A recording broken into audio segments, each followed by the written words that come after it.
Para la clase del día de hoy vamos a estar hablando sobre el control de la respiración. En las clases anteriores ya hemos visto básicamente la mecánica de la respiración, cómo el tórax o la caja torácica se mueve, qué músculos intervienen. Ayer vimos sobre el intercambio gaseoso, las presiones, cómo se difunden los gases, de donde hay más hacia donde hay menos, pero no hemos hablado sobre quién va a controlar la respiración. En clase comentamos pues que se da de manera voluntaria. Al final de la clase del día de hoy vamos a poder entender cómo es que sí podemos tener cierto control voluntario en unas partes de la respiración, pero pues básicamente la respiración es algo que se va a dar de manera automática pues en una persona en condiciones sanas. Evidentemente cuando tenemos una enfermedad de manera respiratoria, pues toda esa mecánica que hemos visto va a ser modificada, y justamente para recordarles eso es lo que van a tener que expresar, o esa es la importancia de que hagan una buena infografía, que las personas o el público en general nos podamos informar y conocer sobre por qué pues nos suceden las enfermedades más comunes aquí en Yucatán. Y retomando sobre el tema de hoy, vamos a recordar un poquito del sistema nervioso central. Recuerden que cuando hablamos del tallo cerebral vamos a encontrar tres estructuras principales que van a conformar dicho tallo. Esos van a ser, vamos a marcar, va a ser el bulbo raquídeo, la protuberancia y el mesencéfalo. Cuando hablemos de la parte respiratoria, los que van a entrar en juego va a ser el bulbo raquídeo y la protuberancia. Es ahí donde vamos a encontrar pues esas áreas, esas zonas que van a encargarse principalmente del control de la respiración. Si ustedes leen libros van a ver que también creo que a nivel más superiores vamos a encontrar otras estructuras que se relacionan con la respiración, pero va a ser a nivel de tallo cerebral que se van a encontrar las principales áreas.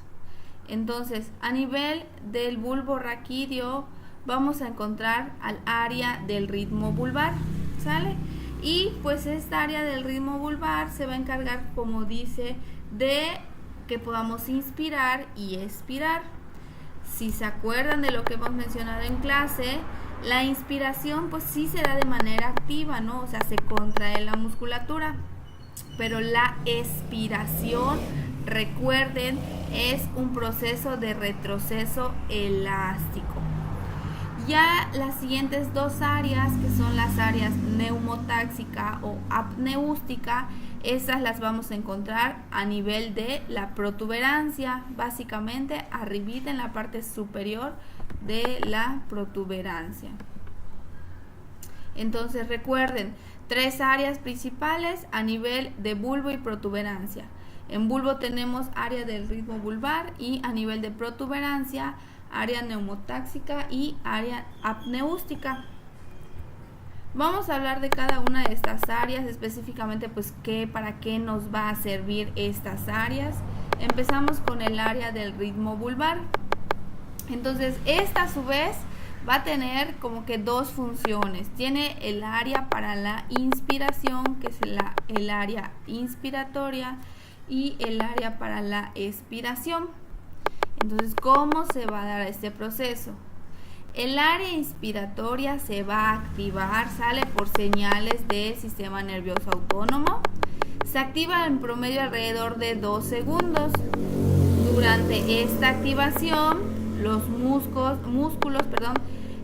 que van a actuar va a ser, recuerden, el diafragma, que está inervado por el nervio frénico. Si vamos a hacer una inspiración más profunda, ahí ya van a entrar los intercostales externos. Imaginen que estamos haciendo una inspiración muy profunda, entonces vamos a suponer que se contraen tanto el diafragma, recuerden es el principal, y también los intercostales externos.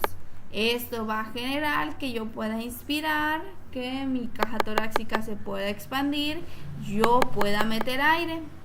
Luego, esta área se inactiva alrededor de 3 segundos. ¿Esto qué va a generar? Que básicamente se va a apagar mi inspiración, ¿sale? O sea, meto aire, 2 segundos, se activa. Estamos hablando de una persona normal, que está respirando tranquila.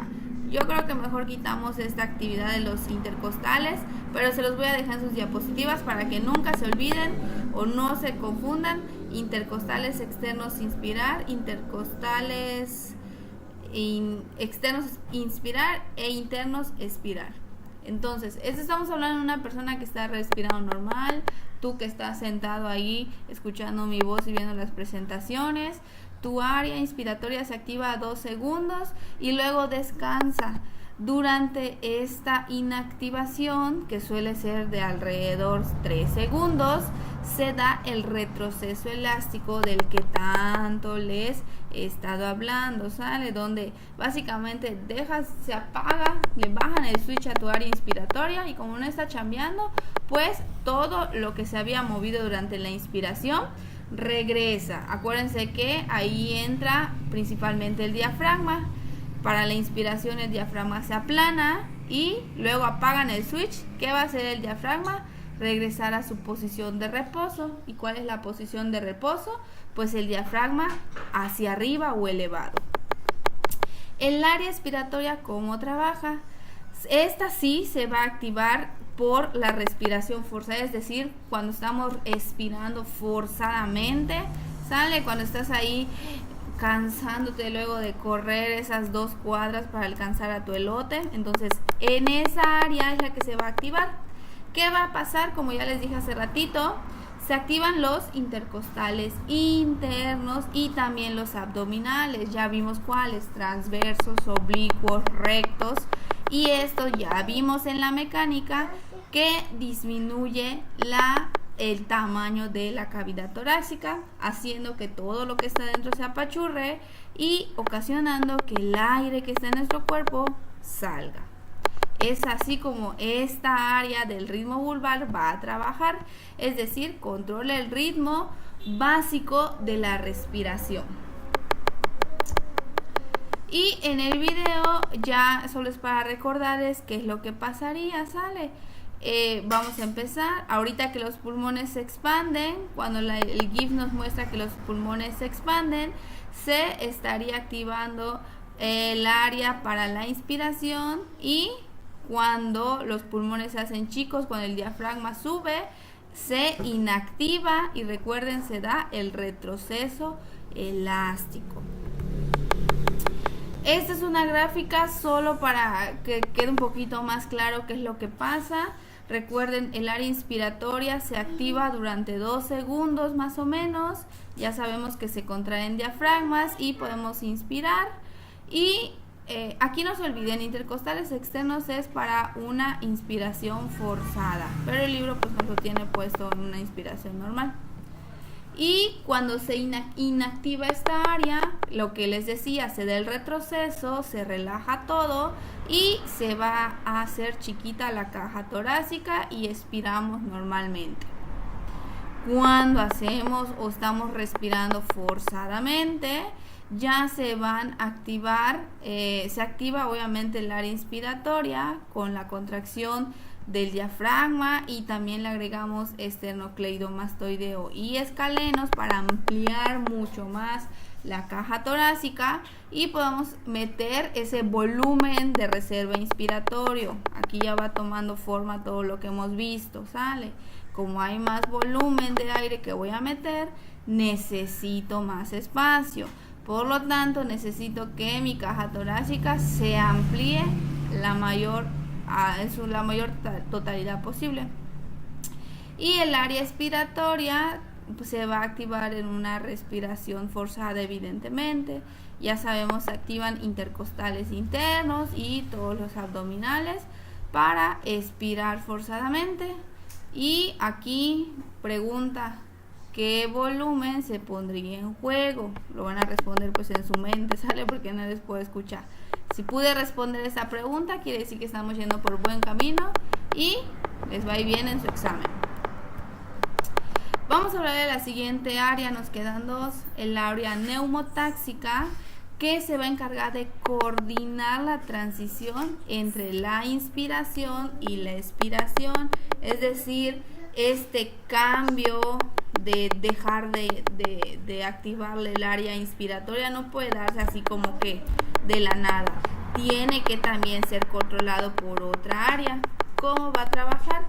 Pues ya vimos que el área inspiratoria se inactiva. ¿Por qué? Porque esta área neumotáxica le va a mandar impulsos inhibitorios al área inspiratoria, haciendo que se desactive. Y de esta manera, al desactivar el área inspiratoria, vamos a evitar que los pulmones se insuflen, es decir, se expandan excesivamente. Imagínense que estemos mete y mete aire sin que tengamos un control autónomo que nos diga deja de meter. Imagínense un globo, es como un globo que estemos inflando.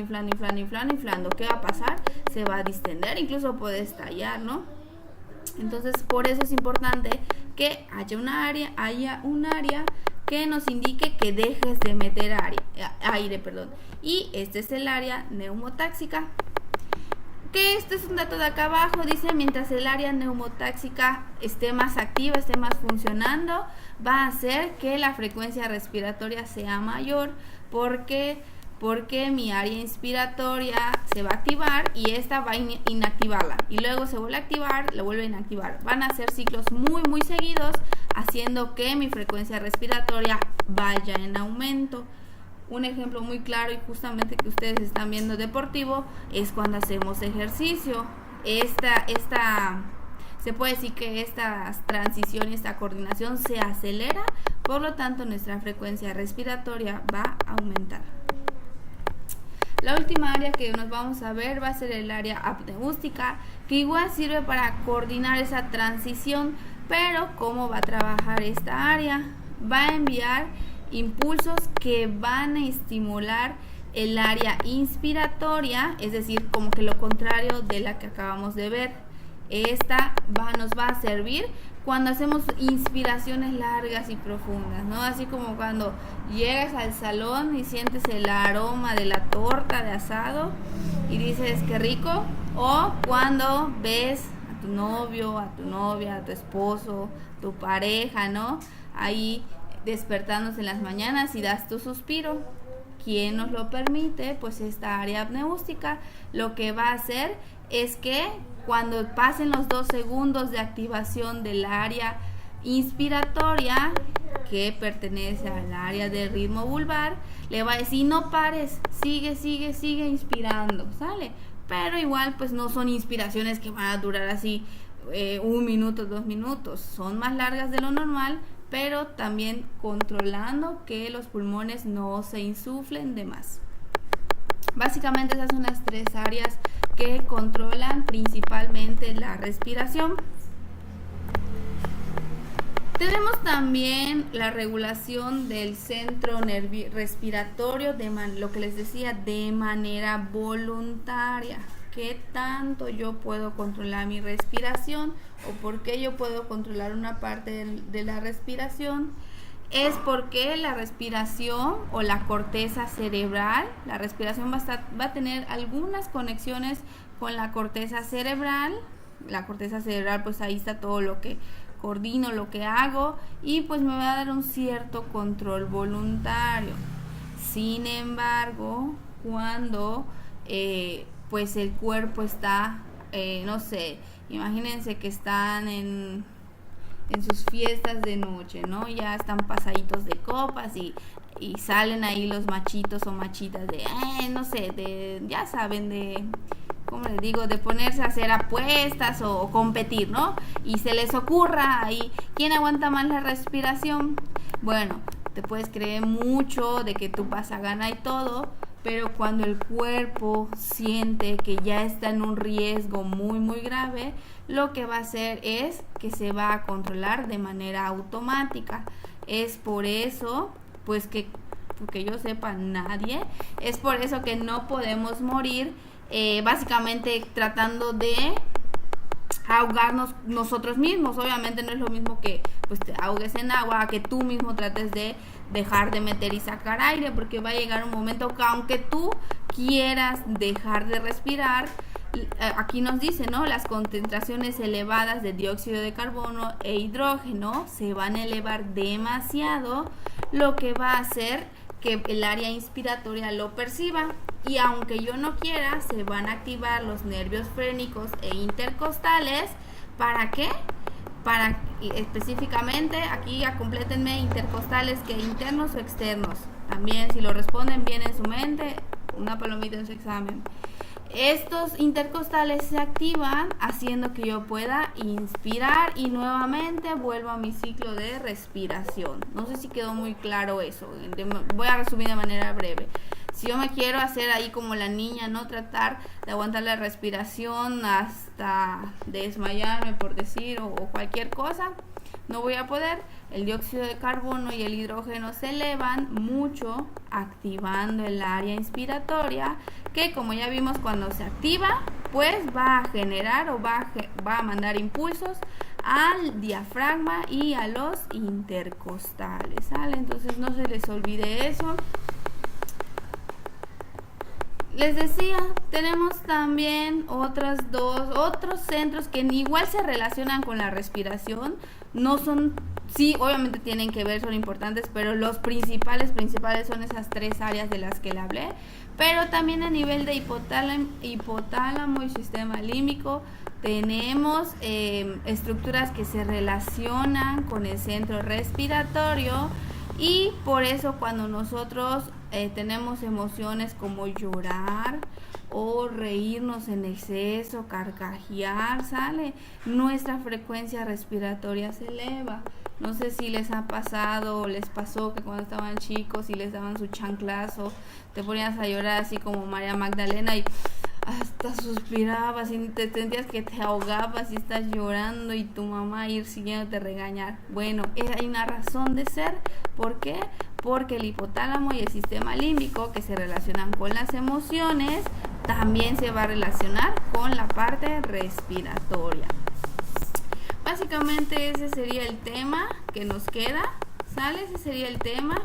Ya bien se supone que hasta este punto ya hemos visto las estructuras de la respiración, la mecánica, es decir, el movimiento, el intercambio gaseoso, y básicamente nos faltaría, o lo que escuchamos básicamente el día de hoy, es cómo se controla todo ese proceso.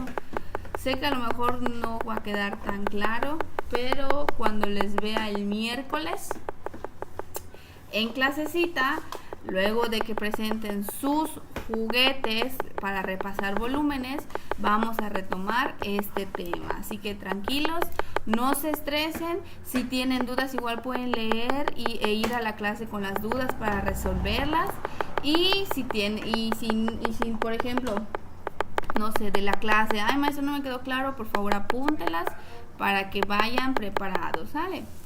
Si llegaron hasta este punto, quiere decir que sí cumplieron con ver su clasecita, ¿sale? Entonces la palabra mágica que me van a tener que decir va a ser venado. Cuando yo pase lista, en vez de decir presente, van a decir venado. Si vieron la clase, por favor no le digan este truquito a sus compañeros, para que yo me verifique quién de verdad entró a la clase, quién se tomó la molestia de ver la presentación y pues quién no, ¿sale? Entonces recuerden, cuando diga presente van a decir venado. Y sería todo.